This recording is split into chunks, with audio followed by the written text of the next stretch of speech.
and their ruler is chosen amongst them, and the wealth and the land begins to grow, and a kingdom is established, and David is chosen as their king.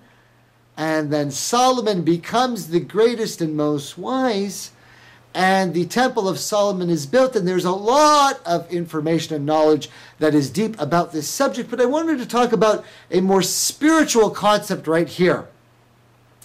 That the concept in duality, that you are trying to learn to ascend and gain greater wisdom, that the most amazing thing about our beloved prophet Solomon, in his understanding and in his building of the temple and in his communication and interaction with many of the other realms and races and beings and elementals and the plants and the trees and the animals, and his understanding of the essence of the perfection of all that is the wisdom of Solomon. Solomon was granted all of these things because of his wisdom.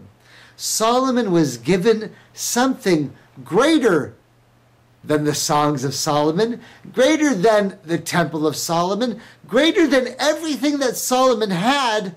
Solomon had something that was even more important than all of this, and this is something that Solomon knew. Solomon was the son of David. And see, having a noble father, having a righteous father, having a believing father upon the light is the blessing to a child, and it is an opening for wisdom.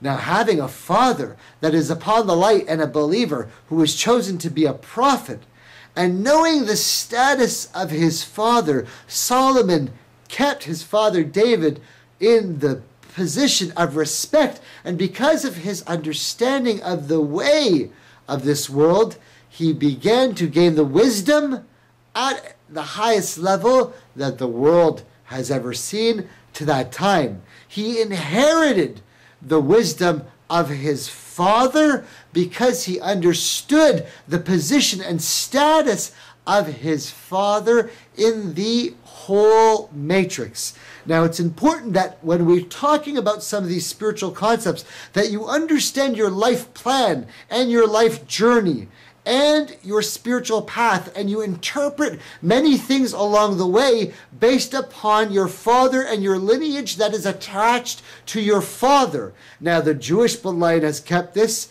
Some of the Christians have let go of this concept of keeping the bloodlines. Muslims in general are very aware of the bloodlines and recognize that it is from the father. Obviously, that's there in the story of Solomon and David, and it is important that we understand that the matrix of duality, of what we call third dimension, is based on a patterning of your father. And so what it is that I'm doing in a strange way is relating this tale as a map. Now, there are many people in the lightworker community who call this being a map maker or a master of the blue ray, showing you these stories in a larger context so that you can see the signs.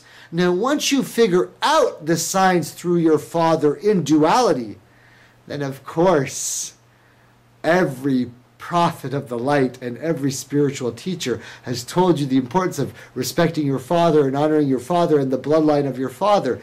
But once you figure out the patterning of your life and understand your life journey, almost all of the rest of the journey, my brothers and sisters, from the moment you wake up, is emotional and is love-based and is heart-based. And it is almost all from understanding your mother, or the archetype of the divine feminine, as many people would call it now.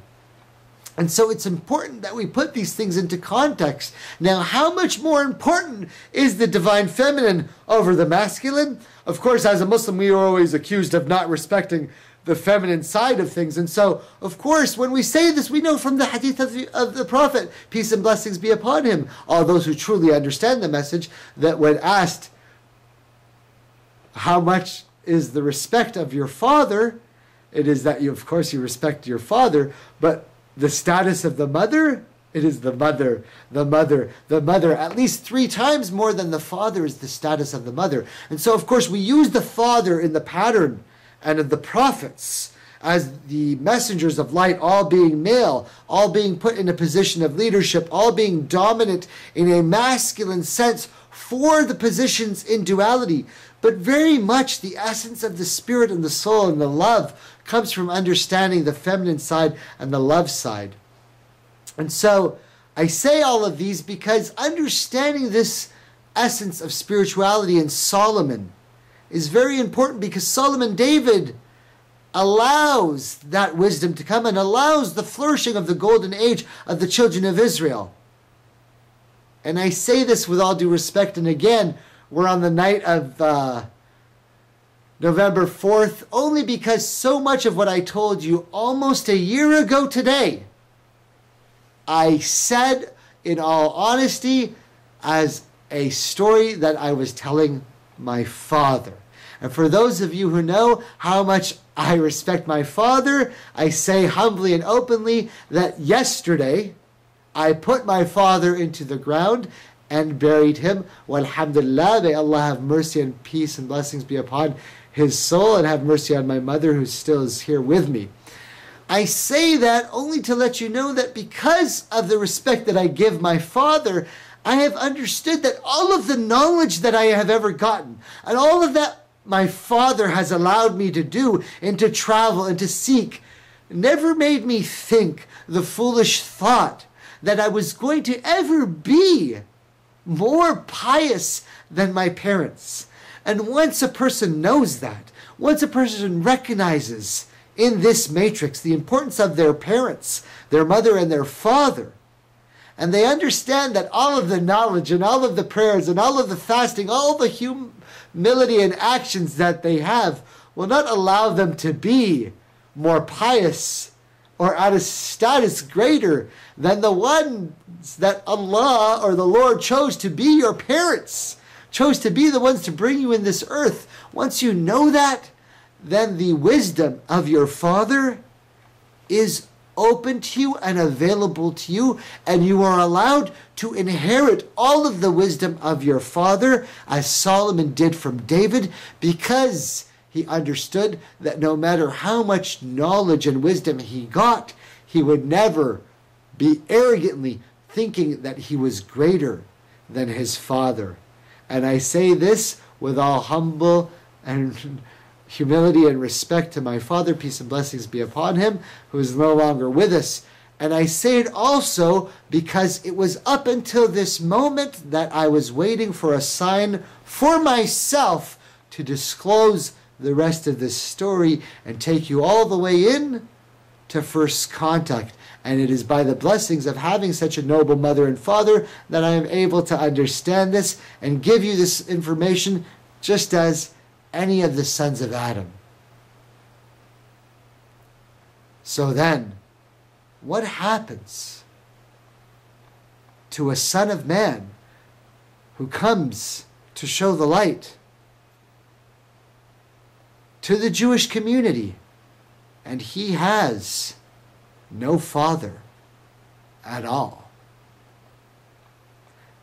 Yes, brothers and sisters, when we come up, Jesus, son of Mary, and the ascension of Christ on the hotcatholic.com website. Assalamu alaikum. Peace.